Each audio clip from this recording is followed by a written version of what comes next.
So hey guys, welcome back to the new video. तो यार venom 3 release हो चुकी है और जैसा कि ऑडियंस ने एक्सपेक्ट किया था, इस मूवी में बहुत सारे सिम्बियोट्स दिखाए गए। तो आज की वीडियो में मैं वेनम द लास्ट डांस में दिखाए गए सभी सिम्बियोट्स को एक्सप्लेन करूंगा, उनके अपीयरेंस से लेकर उनके साथ मूवी में क्या क्या हुआ। तो बिना किसी देरी के वीडियो को स्टार्ट करते हैं। शुरुआत करते हैं पैट्रिक मुलिगन के ग्रीन सिम्बियोट के साथ, जिसको कि कहा जा रहा था कि ये टॉक्सिन है या लैशर, लेकिन मूवी में ये लैशर और टॉक्सिन दोनों ही नहीं था, क्योंकि एक ऐसा सिम्बियोट था जिसका ऊपर का हिस्सा ह्यूमन जैसा और नीचे का हिस्सा एक सांप जैसा था। वेनम 3 मूवी के हिसाब से पैट्रिक मुलिगन मर गया था और उसके पास पहले ही एक सिम्बियोट था, हो सकता है वो सिम्बियोट टॉक्सिन हो। फिर एरिया 51 के साइंटिस्टों के द्वारा पैट्रिक मुलिगन को एक नया सिम्बियोट दिया जाता है, जो कि यही ग्रीन सिम्बियोट था, और ये सिम्बियोट पैट्रिक मुलिगन को जिंदा भी कर देता है। कॉमिक्स में सिम्बियोट्स अपने मरे हुए होस्ट को जिंदा नहीं कर सकते, लेकिन इस मूवी में हमें पता चलता है कि सोनी के स्पाइडरमैन यूनिवर्स के सिम्बियोट्स कंप्लीटली डेड होस्ट को भी जिंदा कर सकते हैं। वेल, ये एक अच्छा सिम्बियोट था। इस सिम्बियोट को मूवी के लास्ट में एक जेनोफेज ने खाकर मार दिया था। अब बात करते हैं अगले सिम्बियोट की, जो कि है ये सिम्बियोट, जिसको कि फेज सिम्बियोट कहा जा रहा है। इस सिम्बियोट ने मूवी में जिम नाम के एक बंदे से बॉन्ड बनाया था और ये काफी हैवी सिम्बियोट था, क्योंकि इसका होस्ट भी काफी हैवी था। ये सिम्बियोट अपने हाथों को बड़ा कर सकता था और उनसे शील्ड भी बना सकता था। कॉमिक्स में फेज लाइफ फाउंडेशन के सिम्बियोट्स में से एक था और वेनम का एक ऑफस्प्रिंग भी था। कॉमिक्स में फेज सिम्बियोट का कलर रेड येलोइश या फिर ऑरेंज येलोइश था। ये सिम्बियोट बाकी सिम्बियोट्स की जेनोफेज से लड़ने में मदद कर रहा था, लेकिन इस सिम्बियोट को आर्मी का एक बंदा आरपीजी से उड़ा देता है और ये सिम्बियोट और इसका होस्ट दोनों ही मारे जाते हैं। अगला है ये एंटी वेनम जैसा दिखने वाला सिम्बियोट। ये सिम्बियोट किस कैरेक्टर के साथ जुड़ा था, मूवी में प्रॉपरली दिखाया नहीं गया है। ये सिम्बियोट अपने हाथ लंबे करके बाकी सिम्बियोट्स के साथ जेनोफेज को रोक रहा था, लेकिन जेनोफेज ने इसको भी खाकर मार दिया था। कुछ लोग कह रहे हैं कि ये एंटी वेनम सिम्बियोट ही है, लेकिन मेरे हिसाब से ये एंटी वेनम सिम्बियोट नहीं है। अगर ये एंटी वेनम होता तो इतनी आसानी से नहीं मरता। नंबर 4 और 5 पे आते हैं ये दो सतरंगी सिम्बियोट्स, जो कि दो साइंटिस्टों को अपना होस्ट बनाकर आपस में मर्ज होकर एक हाइब्रिड सिम्बियोट बन जाते हैं। इस सिम्बियोट के 2 हाथ, 2 पैर और 2 सिर थे। ये सिम्बियोट भी अपने हाथ लंबे करके बाकी सिम्बियोट्स की जेनोफेज को रोकने में मदद करता है, मार्टिन की फैमिली को बचाता है और मूवी में काफी लंबे टाइम तक जिंदा रहता है। लेकिन एट लास्ट इस हाइब्रिड सिम्बियोट को भी एक जेनोफेज सेपरेट करके खा जाता है। इसके बाद आता है ये सिम्बियोट, जिसको कि स्क्रीम, रेड गॉब्लिन, रेस्कल आदि नामों से जाना जा रहा है, लेकिन कॉमिक्स में स्क्रीम के पास लंबे बाल थे एगनी की तरह, और रेड गॉब्लिन असल में नॉर्मन ऑसबॉर्न था जब उसके साथ एक सिम्बियोट जुड़ गया था, और रेड गॉब्लिन के पास एक टेल भी थी जो कि इस सिम्बियोट के पास नहीं थी। और रस्कल सिम्बियोट असल में वो सिम्बियोट था जो कि कॉमिक्स में ग्रीन गॉब्लिन के साथ जुड़ा था, जिसके बाद ग्रीन गॉब्लिन रेड गॉब्लिन बना था। लेकिन इनमें से किसी सिम्बियोट के पास कोई फायर पावर नहीं थी, लेकिन मूवी में दिखाए सिम्बियोट के पास फायर पावर्स थी, और ये सिम्बियोट साइज भी छोटा बड़ा कर सकता था। ये सिम्बियोट भी काफी देर तक जिंदा था, लेकिन जब इस सिम्बियोट का सामना जेनोफेज से हुआ तो जेनोफेज ने इसे भी खाकर मार दिया। ऐसा भी हो सकता है कि इस सिम्बियोट की ये आग असल में आग ही ना हो, बल्कि कोई और चीज हो। अगला है लैशर सिम्बियोट, जो कि सैडी क्रिसमस नाम की एक कैरेक्टर के साथ बॉन्ड हुआ था। ट्रेलर आने पर समझा जा रहा था कि शायद पैट्रिक मुलिगन का सिम्बियोट लैशर है, लेकिन असली लैशर मूवी में दिखाया गया था, जो कि सही में लैशर ही था, क्योंकि इस सिम्बियोट के पास टेंटिकल्स थे, और कॉमिक्स में भी लैशर की स्पेशलिटी टेंटिकल्स ही थे। कॉमिक्स में लैशर को माउथ के साथ बहुत कम ही दिखाया गया है, लेकिन मूवी में हमें इसे माउथ के साथ दिखाया गया था। ये सिम्बियोट भी काफी देर तक जिंदा रहता है, लेकिन एट लास्ट इस सिम्बियोट को भी एक जेनोफेज अपनी सुपरसोनिक पावर का इस्तेमाल करके सैडी क्रिसमस की बॉडी से अलग करके इस सिम्बियोट को खा जाता है। अगला है ये सिम्बियोट, जो कि इन सभी सिम्बियोट्स के साथ खड़ा था, और कलर देखकर ये सिम्बियोट स्लीपर सिम्बियोट जैसा लग रहा है, क्योंकि कॉमिक्स में भी स्लीपर का कलर ऐसा ही था, और कॉमिक्स में स्लीपर वेनम का एक ऑफस्प्रिंग था। वेल, ये सिम्बियोट मूवी में थोड़ी देर के लिए ही दिखाया गया था। ये सिम्बियोट बाकी सिम्बियोट्स के साथ जेनोफेज से फाइट कर रहा था, और शायद ये सिम्बियोट उसी एक्सप्लोजन में खत्म हो गया था जिसमें ये फेज जैसा सिम्बियोट खत्म हुआ था, क्योंकि ये सिम्बियोट आगे मूवी में दिखाया भी नहीं गया था। अगली है एगनी सिम्बियोट, जो कि टेडी पेन के साथ बॉन्ड हुई थी, और एगनी सिम्बियोट के पास सुपर स्पीड की पावर थी फ्लैश की तरह, और इस सिम्बियोट के दौड़ने पर बिजली निकल रही थी, और एगनी ने सैडी क्रिसमस की जान बचाई थी। कॉमिक्स में एगनी सिम्बियोट के पास सुपर स्पीड की पावर नहीं थी, और इस सिम्बियोट के दौड़ने पर शायद बिजली इसलिए निकल रही थी क्योंकि वेनम 3 के हिसाब से टेडी पेन के ऊपर बचपन में आसमानी बिजली गिरी थी। वेल, ये सोनी के उन कुछ सिम्बियोट्स में से है जो वेनम के अलावा सरवाइव कर गए थे, लेकिन इस सिम्बियोट का सामना किसी जेनोफेज से नहीं हुआ था, नहीं तो ये सिम्बियोट भी मारा जाता। इसके बाद आता है वेनम। Venom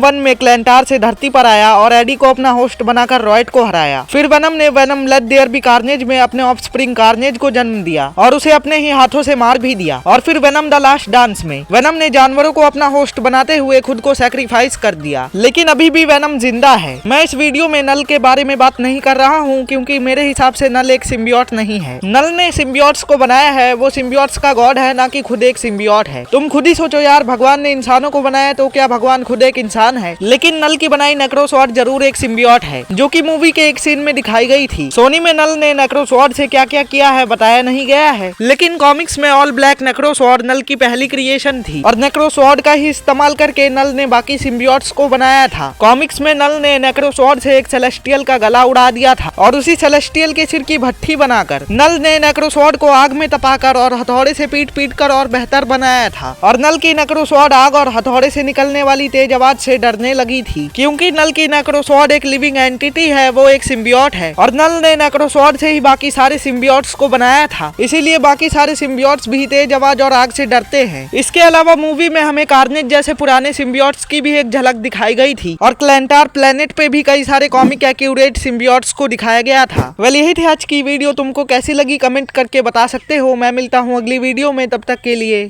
bye bye.